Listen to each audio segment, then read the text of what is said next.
Graça e paz, queridos irmãos. Que bom estarmos juntos mais uma vez para a nossa aula de revisão. Hoje, especificamente, nós estaremos fazendo a revisão das cartas do apóstolo João, a carta de Judas e também do livro de Apocalipse. Hoje nós estamos aqui com a nossa professora Soraya, que fará o resumo das cartas de João, nosso pastor Roberval, que fará o resumo do livro de Judas, né? E o nosso pastor Eber, que vai estar contribuindo hoje com o resumo do livro de Apocalipse. Que bom que você chegou, que bom que você está aqui. Compartilhe esta aula com os seus amigos, com outros irmãos. Nós vamos estimular uns aos outros, né? Para crescer na graça e no conhecimento de Cristo. Vamos orar então? Agradecendo ao Senhor por este momento, pedindo o direcionamento dEle. Obrigada, Senhor, por mais uma oportunidade que o Senhor nos dá de estarmos juntos através do canal. Muito obrigada, Senhor, pela disponibilidade dos teus filhos, nossa irmã Soraya, pastor Roberval e pastor Heber, para estar aqui compartilhando da tua palavra. Que o Senhor continue iluminando e se revelando através deles.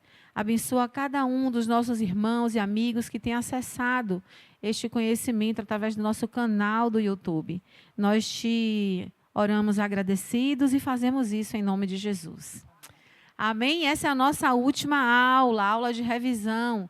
Então, já te convidamos a agendar aí, colocar na sua agenda 2025, as aulas presenciais, né? É importante que você esteja acompanhando a aula online, mas também queremos ter a sua presença aqui conosco. Tá joia? Então, vamos começar com a nossa professora Soraya, no resumo das cartas de João. Graça e paz, queridos irmãos e irmãs. Mais uma vez, estamos aqui para esta EB, essa escola bíblica que alcança pessoas que às vezes nós nem conhecemos e alcança você, irmão, membro daqui da nossa Igreja Batista Sinai. Como a irmã Karine já falou, nós queremos desafiar você a estar na nossa escola bíblica presencial também. É importante estarmos juntos, compartilhar da aprendizagem, é gostoso quando nós podemos trocar ideias. E queremos também desafiar você a ir lá nas lições na íntegra, né? Você vai ter a primeira carta de João, a segunda e a terceira, cada uma numa lição separada, porque aqui neste momento eu estou incumbida de fazer um resumo das três num tempo bem curtinho. Então, é só para dar assim, um gostinho de quero mais para cada irmão e que você possa ir lá no nosso, na nossa biblioteca, na verdade, na nossa videoteca, né? Aí no aplicativo da igreja ou no nosso canal no YouTube e olhar assistir, ouvir as nossas lições de onde quer que você esteja e que o Senhor possa lhe abençoar. Então, essas três cartas, amados irmãos, umas cartas assim, ao mesmo tempo acolhedoras, mas também fortes, né? Desafiadoras, elas foram escritas pelo nosso querido apóstolo João. E João, para mim, ele tem um quê de ternura. Toda vez que eu penso em João, eu penso em filhinhos, né? Eu sempre vejo João atrelado a esta palavra, filhinhos. Cada vez que eu penso nele, né? O discípulo amado, aquele a quem Jesus amava. Então, a minha mente em relação a João está muito atrelada a essa questão da ternura, do carinho, do amor. E João fala muito do amor nas suas cartas. A primeira carta, ela tem uma curiosidade, ela não identifica no texto, né, dentro dela, João como seu autor. Mas os teólogos entendem pela semelhança que há entre a carta e o próprio Evangelho de João, as circunstâncias em que ela foi escrita, todas as características da carta. Então, se entende de que esta carta foi escrita, sim, pelo apóstolo João, mas que provavelmente ele era tão importante para ele dar a Cristo a primazia que ele não fez tanta questão naquele momento de se identificar como autor. Era importante aqui para João refutar a heresia que acontecia no momento, a heresia que estava muito preeminente na época e que nós ainda vemos hoje, de que Cristo não tinha vindo em carne, e por isso ele começa o seu texto, eu acho muito interessante isso, ele começa o seu texto dizendo, olha, eu vi, eu toquei, eu estava lá, eu sou testemunha ocular e de tato, eu não sei a palavra, não veio à mente a palavra, mas a testemunha que pegou, né? Ele diz assim, ó, o que era desde o princípio, o que temos ouvido, o que temos visto com nossos próprios olhos, o que contemplamos e as nossas mãos apalparam com respeito ao verbo da vida. E a vida se manifestou e nós a temos visto, e dela damos testemunho e vula anunciamos a vida eterna, a qual estava com o Pai e nos foi manifestada. O que temos visto e ouvido, anunciamos também a vós outros, para que vós igualmente mantenhais comunhão conosco. Ora, a nossa comunhão é com o Pai e com seu Filho Jesus Cristo. Essas coisas vos escrevemos para que a nossa alegria seja completa. Então, João tem o objetivo nesta carta de fazer uma apologia, né? Alguns entendem até como uma carta apologética, uma carta de defesa da sã doutrina. E nós vamos entender como sã doutrina, neste momento que essa carta foi escrita, a doutrina de Jesus Cristo, o conhecimento de Cristo. Então, algumas pessoas estavam dizendo, não, Cristo, ele não era corpo, ele não veio neste corpo, ele era só um espírito e ele parecia corpo. E João diz, não, ele era corpo, eu vi, eu toquei. Então, era muito importante naquele tempo que nós entendêssemos, que aquelas pessoas daquele tempo entendêssemos, e hoje para nós, que Jesus Cristo é 100% Deus e 100% homem. Matematicamente, racionalmente, bate isso? Não. Mas quem vai explicar Deus? Quem vai explicar a matemática de Deus? Eu, irmãos? Vocês? Não. É Deus, é o sobrenatural de Deus. Jesus Cristo é o próprio Deus feito carne. Só isso deveria bastar para que nós entendêssemos que nós não vamos entender. E com o perdão do trocadilho, nós não vamos compreender, é algo que foge à nossa compreensão humana. Nós somos finitos, querendo entender o infinito. Então, basta crermos. Jesus Cristo veio em carne, e ele viveu neste mundo, ele foi 100% Deus, 100% homem, e é isto que João está dizendo. Então, nesta primeira carta, João faz uma defesa à santidade, e ele traz como elemento de você entender, você poder identificar quem é o verdadeiro cristão. Se alguém vive em santidade, se alguém vive em amor, e se alguém guarda a sã doutrina, este alguém é de Deus. Isso que João está dizendo na sua primeira carta. E volto a dizer, né? O que é a doutrina? É aquilo que está registrado na palavra. A sã doutrina é a doutrina boa. Cristo Jesus veio ao mundo, viveu aqui em carne, andou por este mundo, morreu e foi ressuscitado ao terceiro dia. A sã doutrina. E a salvação somente pela fé em Cristo. E esta salvação pela fé em Cristo, ela vai se manifestar na nossa maneira de viver. E aí é que entra a santidade e o amor. João fala do amor uns pelos outros. Ele fala da hospitalidade nessa primeira carta, de receber os irmãos. Neste momento estava acontecendo a dispersão, os crentes estavam em todos os lugares, né, os judeus cristãos, por causa da dispersão. E ele diz, a gente precisa acolher, a gente precisa amar uns aos outros. Ele diz, o amor é importante, como ele diz lá em João 3,16, porque Deus amou o mundo de tal maneira que deu seu Filho unigênito para que todo aquele que nele crê não pereça, mas tenha vida eterna. Ele diz em 1 João 3,16, nisto conhecemos o amor, que Cristo deu a sua vida por nós e devemos dar a nossa vida pelos nossos irmãos. Então, assim como Deus deu Jesus Cristo, nós também precisamos dar a nossa vida, viver em comunhão uns com os outros. Então, este, irmãos, de acordo com 1 João, é o ciclo da verdadeira espiritualidade. Uma fé sincera em Jesus Cristo, a obediência aos mandamentos de Deus, de Cristo, o amor aos irmãos e amor a Deus, o que vai resultar em uma felicidade, mais santidade, mais certeza da salvação em Cristo. E tudo isso é uma prova da verdadeira conversão em Jesus Cristo, segundo o apóstolo João, que escreveu essa sua primeira carta no finalzinho do primeiro século, para os crentes ali na Ásia Menor.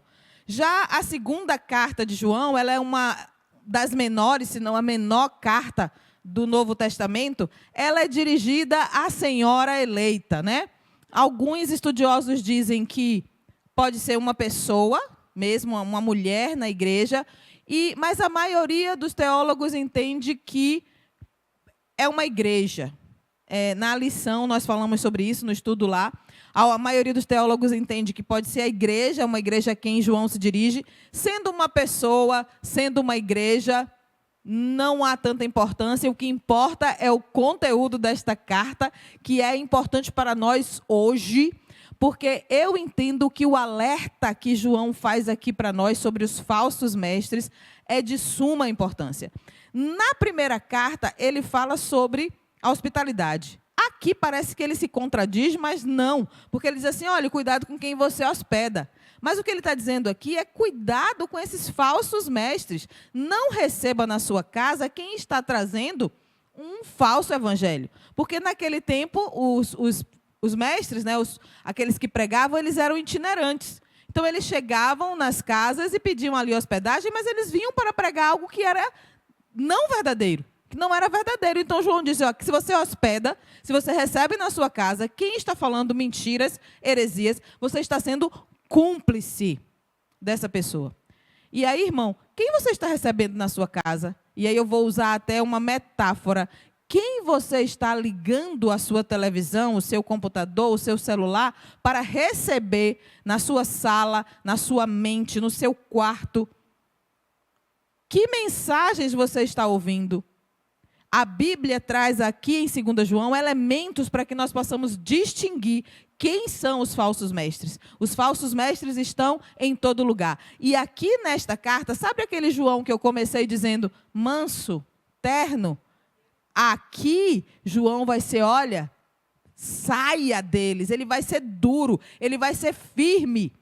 É quase como que Paulo diz lá, seja anátema, ele não usa essa linguagem, mas ele diz, se você anda com ele, você é cúmplice dele. Então, ele diz, se afaste. E uma coisa que eu quero falar aqui, ele não está dizendo se afaste do não cristão. Ele está dizendo se afaste do cristão que traz um evangelho falso, ou seja, daquele que está dentro do rebanho, falando mentiras sobre Jesus Cristo, sobre a salvação, sobre o evangelho, sobre o verdadeiro evangelho. Então, deste você se afasta.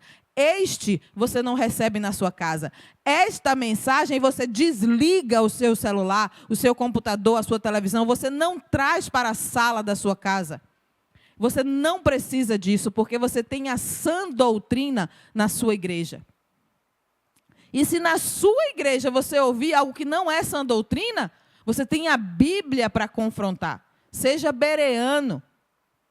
A Bíblia é que é a verdade que nós precisamos seguir. Então, nós precisamos conhecer a Bíblia. Conhecer quem é Deus, conhecer a sã doutrina, para entender quando aquilo que é engano vier. Então, a principal mensagem aqui na segunda carta é sobre como identificar os falsos mestres, né? Então, queria alertar, ó, a sã doutrina é fé em Cristo somente, vida santa, amor a Deus e aos irmãos e obediência aos mandamentos, que é o que estava dito lá em 1 João. Os falsos mestres negam Cristo em carne, ultrapassam o 100% de Cristo, né? Ultrapassam o evangelho de Cristo ou ficam aquém do evangelho de Cristo. A gente não pode acrescentar nem tirar nada. E eu tenho visto hoje o engano de Satanás inventando meias verdades. Na verdade, não é de hoje, né? Porque desde o Éden, quando ele foi para Eva, ele fez um pequeno engano aí, né? Ele Usa a própria palavra. Manipulou, exatamente, obrigada, pastor. Ele manipulação. manipulou a palavra de Deus. Ele quis manipular a figura, a imagem de Deus no coração da mulher, e ele conseguiu manipular. Então, não se deixe manipular. A graça de Deus é graça. Não é porque Deus é gracioso para conosco que nós podemos fazer o que queremos, porque Deus vai perdoar. Isso é falso evangelho. Nós não devemos fazer o que queremos. Nós não devemos. E aí, indo para a 3 João, que é assim, esta é uma carta assim, pessoalíssima, né? Uma carta escrita para Gaio, um homem a quem João muito elogia, né? Inclusive, a carta de 3 João, que também é pequena, ela é um pouquinho maior do que 2 João, mas ela fala muito sobre o altruísmo de Gaio. Ela fala sobre como Gaio amou aqueles que estavam com ele ali. E na mesma carta que ele fala sobre o altruísmo de Gaio, ele fala sobre o egoísmo de Diótrefes, e fala também sobre um terceiro personagem, sobre Demétrio, sobre a fidelidade de Demétrio. E faz as saudações finais. Então, irmãos, Deus está te vendo, sabia? Deus está olhando para você. Talvez Deus está talvez não, Deus está registrando, né? Ele sabe o que nós estamos fazendo. O nosso amor uns para com os outros está sendo registrado. As nossas ações estão sendo registradas pelo Senhor. Não para nos tirar a salvação, não. Ele não vai nos avaliar para a salvação, mas Ele vê aquilo que nós fazemos, porque Ele recomenda que nós amemos uns aos outros. O mandamento que Ele nos dá hoje é amar a Deus sobre todas as coisas e ao próximo como a nós mesmos, né? E que nós amemos uns aos outros como Ele nos amou. Então, nós precisamos demonstrar aos irmãos o nosso amor. Em 3 João, que é uma carta bem pequenininha, e você vai olhar lá na nossa lição, ele vai falar que Gaio era amado de verdade, embora ele estivesse debilitado. Ele foi mandado para cuidar de João, né? Também. E ele era próspero espiritualmente, apesar disso. E a gente tem alguns paralelos entre a carta de 3 João e 2 João. Ambas falam muito em amor. Ambas falam muito sobre a verdade. E aí a gente vê a importância que o apóstolo João dá ao amor. Porque em Cristo, na santidade, no amor e na sã doutrina, é que nós precisamos estar firmados. Que nós sejamos como Gaios, que nós possamos ser achados de Cristo como Gaios, servos fiéis, né, que são elogiados pelo nosso Senhor Jesus, como Gaio foi elogiado por João na sua carta. Que o Senhor nos abençoe. Amém. Meu Deus. O resumo de 3 cartas. Mas que coisa incrível, a exortação de João, sempre a andarmos em amor, né, e a cuidar para fazer o bem. A 3ª carta de João, no versículo 11, ele diz: amado, não imite o que é mal. Aquele que pratica o bem procede de Deus. Quem pratica o mal jamais viu a Deus. Né? Então, que a gente se esforce todos os dias para viver segundo a palavra de Deus e nos empenharmos, né, em viver fazendo bem. E tem um ditado que fala assim: faça o bem sem olhar quem, né? Tem um ditado popular: faça o bem sem olhar quem. E a gente precisa lembrar disso, porque é muito fácil fazer bem a quem nos faz bem. Né? Mas a palavra nos exorta a fazer o bem, praticar o bem, uma vez que somos de Deus. Amém? Então, vamos juntos agora para a nossa revisão da carta de Judas, pastor Roberval. Judas, exatamente. Judas que, assim como João e como outras cartas do Novo Testamento, vai trazer esse tom, esse direcionamento contra falsos mestres. Então, Judas, ele se identifica na carta, né, como irmão de Tiago. E lembrando até da aula de Tiago, entendemos que Tiago, irmão de Jesus. Então, Judas, meio irmão de Jesus, ele escreve aqui, né, ele já se identifica como um servo de Jesus Cristo e irmão de Tiago, e ele escreve com esse intuito de provocar a igreja, de convidar a igreja a estar atentos a falsos mestres que estavam chegando, que estavam presentes, e a tomarem posição, a batalharem na fé.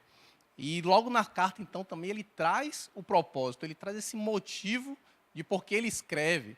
E é interessante que ele se debruça para escrever, e ele tem um propósito inicial, mas ao refletir em toda aquela circunstância, em todo o propósito e o direcionamento de salvação, ele decide falar também, ele decide apresentar a necessidade de batalhar pela fé, de confrontar os falsos mestres. De forma que no versículo 3 e 4 ele diz assim: Amados, quando empregava toda a diligência em escrever-vos acerca da nossa comum salvação, foi que me senti obrigado a corresponder-me convosco, exortando-vos a batalhardes diligentemente pela fé que uma vez por todas foi entregue aos santos. Então ele desejava falar sobre a comum salvação, sobre a nossa posição em Cristo Jesus. E ao refletir sobre isso e aos desafios da igreja, ele escreve falando sobre o batalhar pela fé. E aí ele vai no versículo 4 mostrar contra o que, Ele escreve assim: Pois certos indivíduos se introduziram com dissimulação, os quais, deste muito, foram antecipadamente pronunciados para esta condenação, homens ímpios que transformam em libertinagem a graça de nosso Deus e negam o nosso único soberano e Senhor Jesus Cristo.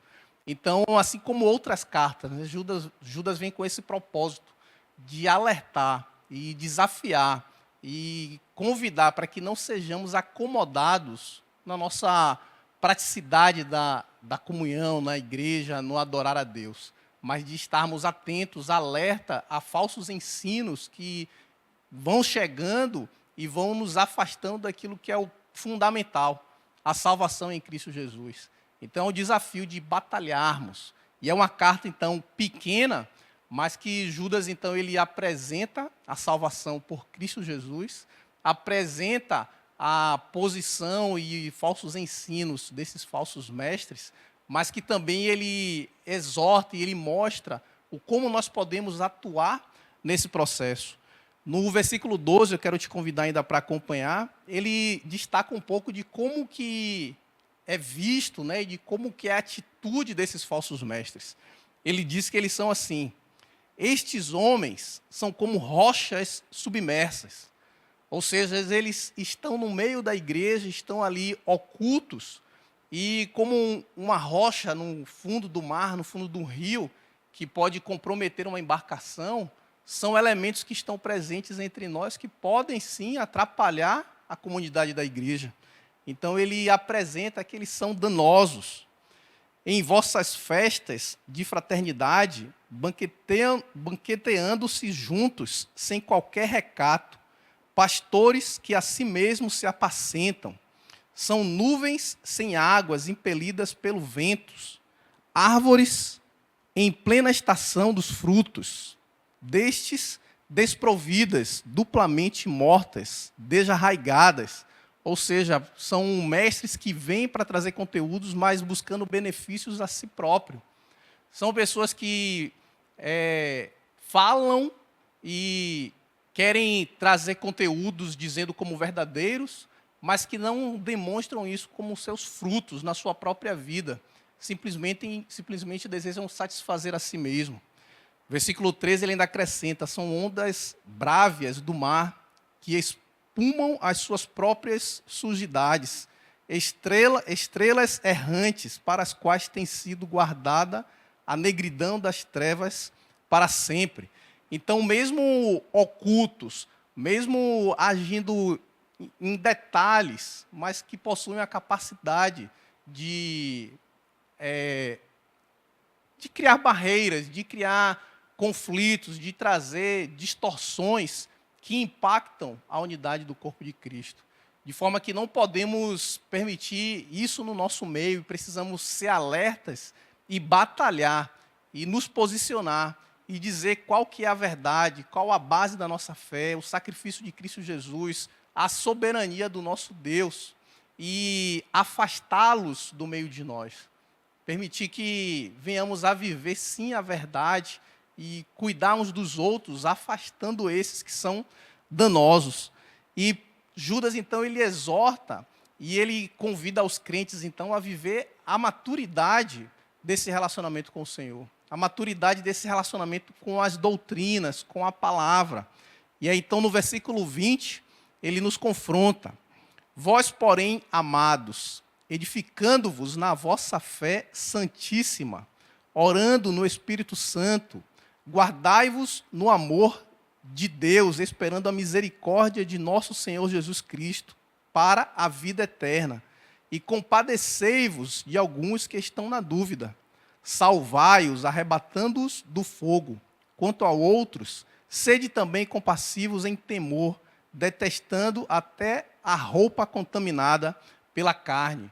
Então, o convite de batalhando pela fé, de edificarmos uns aos outros, de estarmos atentos ao que o outro ouve, ao que o outro tem experimentado, ao que o outro tem tido contato, a necessidade de orarmos, que é uma batalha espiritual também. Não podemos simplesmente nos basear na nossa capacidade, na nossa eloquência, ou no conteúdo ao qual nós estamos tendo acesso, mas sim clamar ao Senhor em oração, intercedermos pelos outros, guardar o amor do Senhor, né? Assim como João, ele enfatiza a prática do amor, amar acima de tudo a Deus e amar uns aos outros. E como o corpo de Cristo, precisamos viver esse amor e então, diante dessas lutas, dessas batalhas, agir um com o outro nesse cuidado de trazer para perto, não de talvez apontar, acusar ou mostrar a forma como o outro está errando, mas de mostrar como que deve ser o procedimento, como que deve ser a nossa dependência em Cristo Jesus. E ele desafia a nos compadecermos uns dos outros. E nessa demonstração de amor, de cuidado, de atenção, até de agirmos como direcionando outros à salvação, né? Apontando que o único caminho de relacionamento com Deus é por meio de Jesus Cristo. E nesse processo, então, de batalhar, o nosso poder vem dele. Então, Judas, ele escreve com o propósito de falar de salvação, mas diante dos desafios, ele alerta e ele chama para a batalha na fé. E ele nos direciona, então, mostrando que essa capacidade é porque estamos relacionados com Jesus Cristo.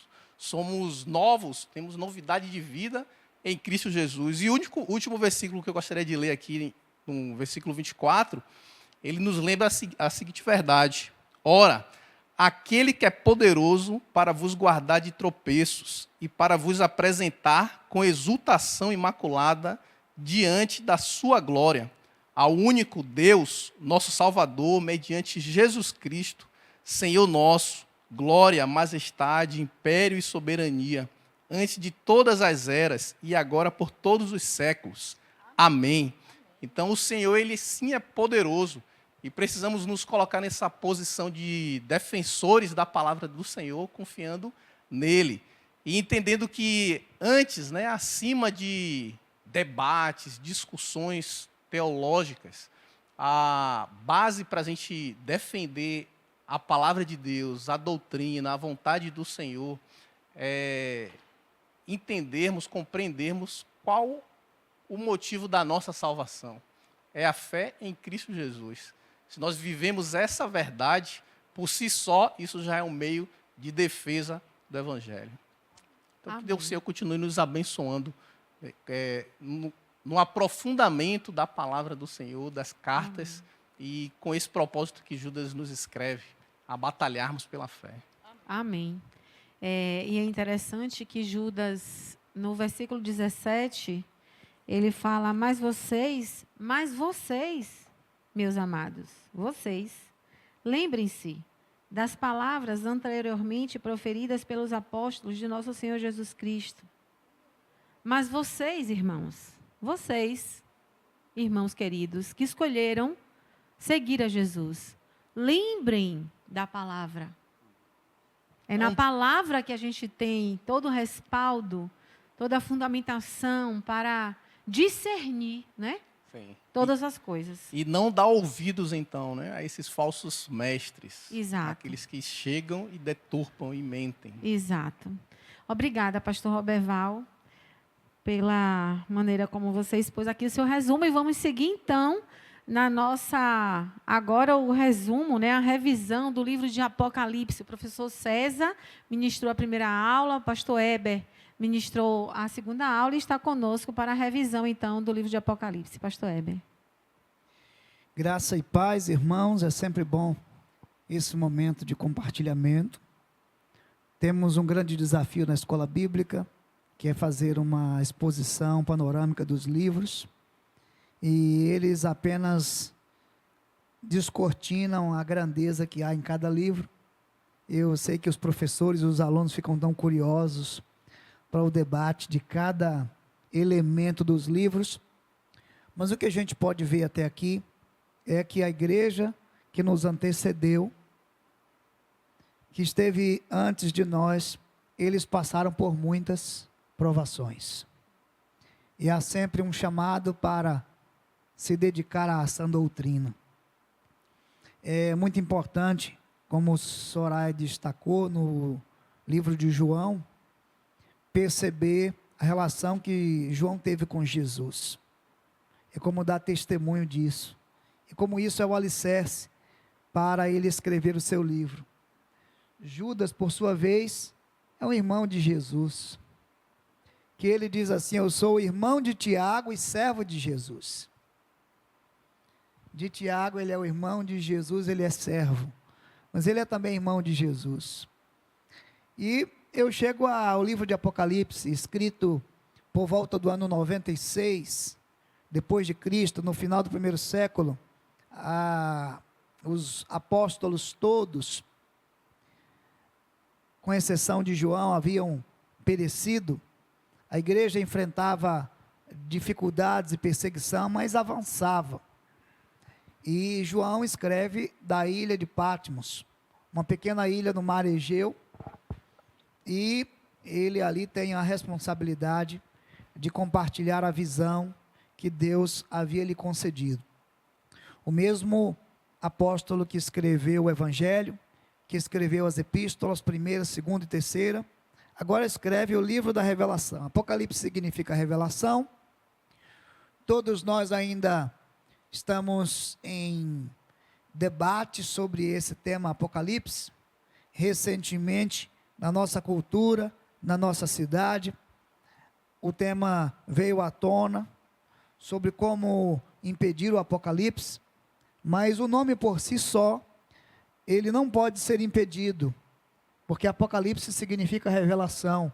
Quando João entregou a sua carta, ele já está entregando e abrindo aquilo que Deus havia lhe concedido.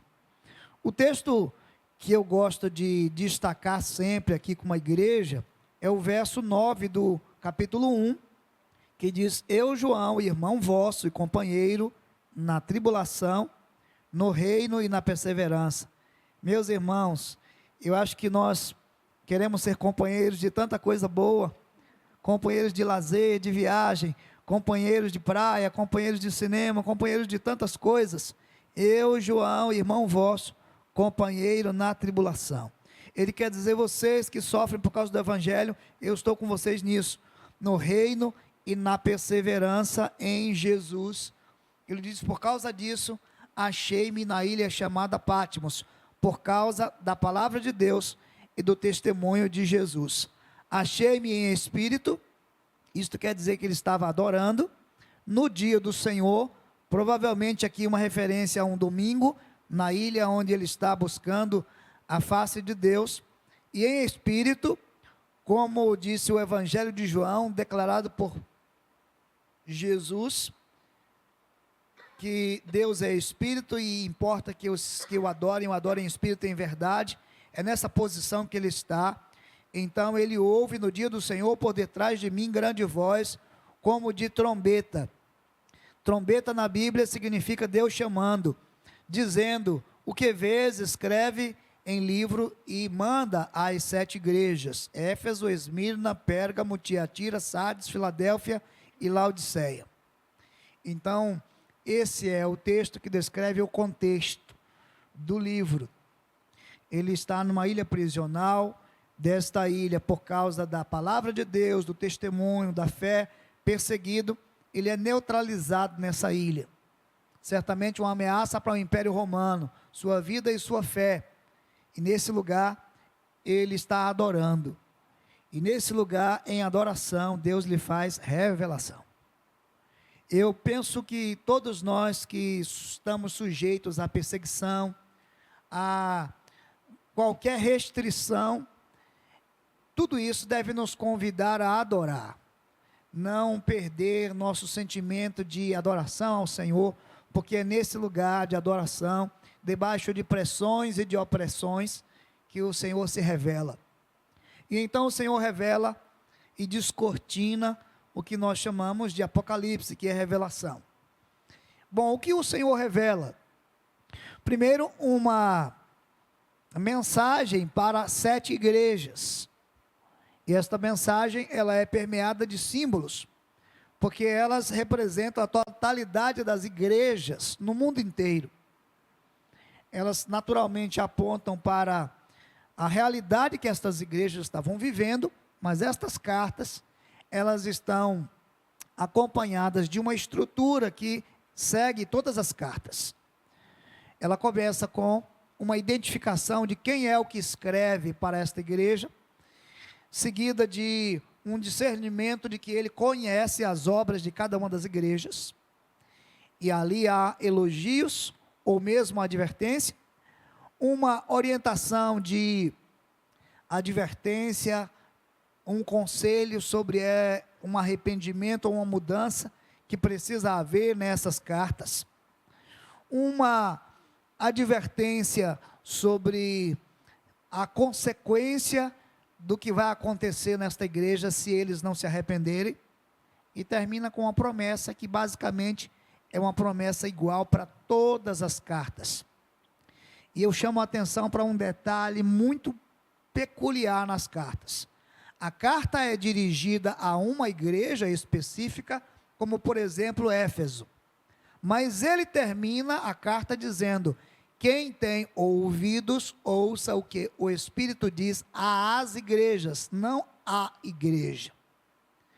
O que mostra que a revelação de Deus é para a igreja, é para o povo de Deus, não uma igreja única e exclusiva.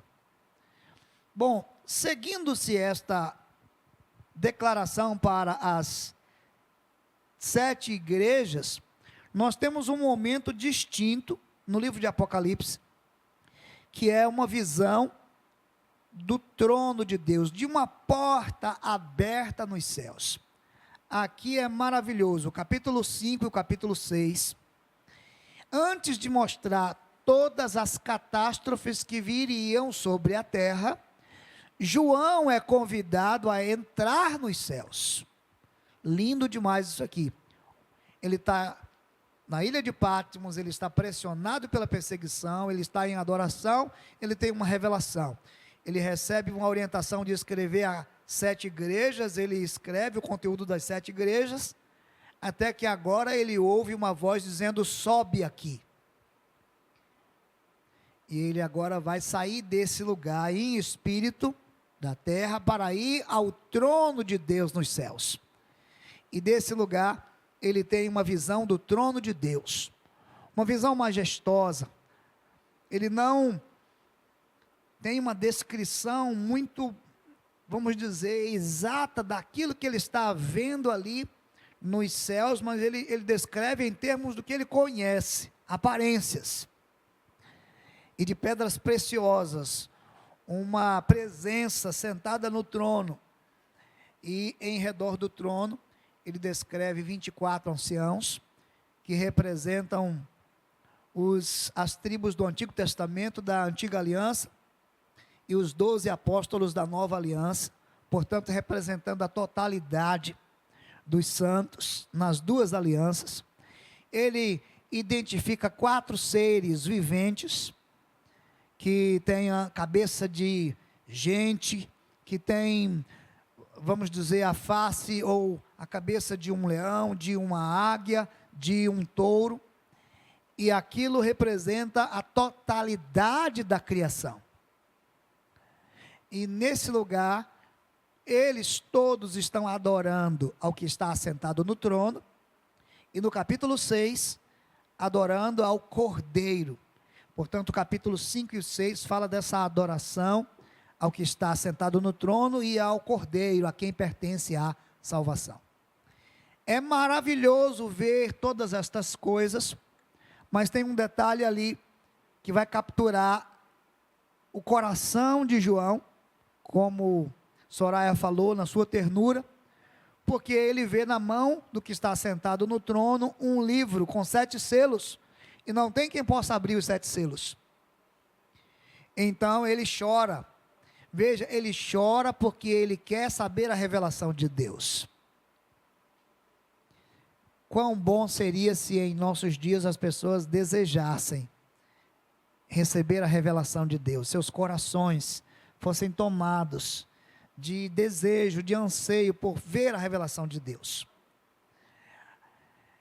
Mas o Cordeiro que aparece é a figura de Cristo, o leão da tribo de Judá, uma referência àquele que morreu e ressuscitou, e ele é digno de abrir o livro, de desatar os selos. Aí nós iniciamos uma sequência que remonta à estrutura literária do livro de Apocalipse, que é uma estrutura que percorre, vamos dizer, todo o seu texto a partir de 7 elementos, 7 cartas, 7 estrelas, mas uma composição de 7, por exemplo, 7 cartas, do capítulo 1 ao capítulo 3, 7 selos, do capítulo 4 ao capítulo 8, 7 trombetas, do capítulo 8 até o capítulo 11, 7 visões de batalha, do capítulo 12 ao capítulo 15, 7 taças, do capítulo 15 ao capítulo 16, 7 visões da queda da Babilônia, do capítulo 17 ao capítulo 19, e 7 visões da vitória de Jesus, do capítulo 19 ao capítulo 21. O que significa o número 7 no Apocalipse? Conclusão, plenitude, perfeição. E apesar de nós passarmos agora, vejam, nas 7 cartas por advertências e promessas, passamos por 7 selos que são as 7 manifestações da ira de Deus sobre a criação, passamos pelo derramamento pelo toque de 7 trombetas, no último selo há embutido ali 7 trombetas, e na última trombeta está embutido 7 cálices derramados da ira de Deus. Vamos dizer, estas 3 figuras, a figura do selo, a figura das trombetas e do cálice, representam a totalidade da ira de Deus, derramando o seu julgamento sobre a terra, criação, sobre a terra, humanidade, e também sobre as hostes espirituais da maldade, o mundo espiritual. Portanto, o livro de Apocalipse, ele é interessantíssimo de ser lido em suas figuras e perceber como o domínio soberano de Deus está presente em todo o livro. Não há aqui um descontrole, apesar de haver desconforto. É maravilhoso você perceber que todas as diabruras que aparecem soltas no livro, elas não estão ali por um domínio próprio de Satanás, mas exclusivamente por uma permissão divina. E olhar para todas estas histórias, elas só podem ser lidas debaixo da soberania de Deus. O que é que angustia muito crente? Ai meu Deus, esse gafanhoto gigante, e se ele aparecer, e se me pegar? E essa besta que sai do mar, cheio de chifres, com cabeças de tigres, e essa besta que sai da terra, e esse dragão, e a prostituta, e a Babilônia, todos esses são elementos figurados. Mas é preciso perceber que o texto diz que todas estas coisas, elas têm ali um alcance que traz perseguição, que traz perigo e punição e derramamento da ira de Deus sobre aqueles cujos nomes não estão escritos no livro da vida, ou que não estão selados com o selo de Deus. É muito interessante quando no capítulo de número 7, quando os selos começam a ser abertos, que o Senhor, que um anjo diz assim, aos anjos que vão derramar a ira de Deus sobre a terra, dizendo: esperem. É um momento de pausa, até que todos os que estão sobre a terra, os eleitos, eles sejam selados. Eles sejam selados.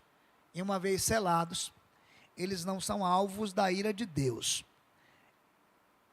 Em parte é preciso dizer isso, porque você pode olhar para o texto e dizer assim: graças a Deus que eu tenho toda a proteção, que nenhum mal vai chegar à minha tenda, enfim. Mas o texto vai lembrar que há perseguição sobre a igreja. A ira de Deus não é sobre a igreja, é sobre o mundo. Mas, em contrapartida, os crentes, os selados, eles enfrentam a oposição do mundo e eles enfrentam a oposição de Satanás. Que diz o texto, de alguma forma, até ele tem uma aparente vitória. Mas o texto termina com o desfecho e o domínio eterno de Cristo Jesus. Amém. Billy Graham, então, disse o seguinte: tenha calma. Eu li a última parte do livro. Eu li a última página do livro. No capítulo 19, nós então temos o juízo final. Porque até o capítulo 19, toda a ira de Deus manifesta sobre a criação, sobre a humanidade e sobre as regiões espirituais, alcançam uma terça parte, mostrando que o juízo de Deus é apenas uma parte que vai acontecendo, até que de fato vem o juízo final e declara a vitória e o domínio soberano de Cristo sobre as nações. Eu termino com a última parte de Apocalipse, porque a gente lê Gênesis e fica encantado com a criação, mas o último verso da Bíblia diz assim, no verso 20: aquele que dá testemunho destas coisas diz: certamente venho sem demora. Amém. Vem, Senhor Jesus. A graça do Senhor Jesus seja com todos. Tudo que você vê de desconfortável no livro de Apocalipse está apontando para o que nós chamamos de tribulação. E a gente termina dizendo que, mesmo que você creia que a tribulação ela vai vir depois do arrebatamento, ou você crê que ela vai vir antes, como as correntes de interpretação do Apocalipse, lembrem-se que desde o início da igreja cristã, que Jesus diz que os crentes são bem-aventurados também porque são perseguidos por causa da justiça e por causa do amor ao nome de Jesus. Você não precisa temer coisa alguma. Seja fiel, fiel até a morte, e certamente há de receber a coroa da vida. Amém. Amém. Nossa, desafio, hein? Esse resumo de Apocalipse. Muito obrigada, pastor Heber. Quero lembrar que nós estamos tendo aí o estudo de Apocalipse nos cultos de quinta-feira, né? Sim. Vamos agora para os versos 10 a 11. Exatamente. E você pode acompanhar na íntegra, porque esses cultos todos estão gravados. Então, se você perdeu algum culto de quinta-feira, você pode voltar também nos cultos que ficam aí na nossa vídeo no canal do YouTube e acompanhar esse estudo do livro de Apocalipse também nos cultos de quinta-feira, né? Muito obrigada, meus irmãos. por este banquete de hoje, né? Literalmente. Que o Senhor continue abençoando. Mais uma vez eu digo, nós estamos finalizando as nossas aulas da EBD Online. Voltaremos em 2025 com um novo formato. E que o Senhor continue, né, abençoando e revelando a cada um de nós a sua palavra. Nos dê discernimento espiritual para entender a sua mensagem. E aí eu finalizo com o texto de Apocalipse 22, no versículo 11, que diz: continue o injusto a fazer injustiça, e continue o imundo a ser imundo. O justo continue na prática da justiça, e o santo continue a santificar-se. Em Cristo somos santos, em Cristo somos irrepreensíveis, mas que nele também nos debrucemos e nos esforcemos para conhecer cada dia mais e desenvolver a salvação que recebemos nele. Amém? Minha irmã Soraya, por favor, você pode orar agradecendo a Deus, finalizando esse momento? Senhor Deus, Pai querido, ó Deus, a nossa esperança está no Senhor. Vivemos em um mundo, Senhor, tão cheio de angústia, pessoas buscando adorar a criação ao invés do Criador, como disse o apóstolo Paulo lá em Romanos capítulo 1. Ó Senhor, muito obrigada, porque o Senhor nos resgatou das trevas para a sua tão maravilhosa luz. Ajuda-nos, Senhor, a ser luz onde quer que nós estejamos, para que levemos o teu evangelho, Senhor, o verdadeiro evangelho às pessoas que não te conhecem. Ó Deus, muito obrigada pela bendita esperança da tua volta. Muito obrigada, Senhor, porque nós entendemos que um dia estaremos com o Senhor. Muito obrigada, Senhor, porque nós entendemos que o Senhor já nos deu a salvação em Cristo Jesus. Porque nós já vivemos, Senhor, aqui nesta terra, o teu reino. Que nós possamos ser verdadeiramente súditos teus. Estamos aqui, amando-nos uns aos outros, Senhor, sendo hospitaleiros, reconhecendo, Senhor, a santidade em ti, batalhando, Senhor, pela fé. Reconhecendo, Senhor, aqueles que não dizem a verdade, para, Senhor, exortá-los na verdade, para, Senhor, anunciar a verdade junto uns com os outros, vivendo, Senhor, em amor.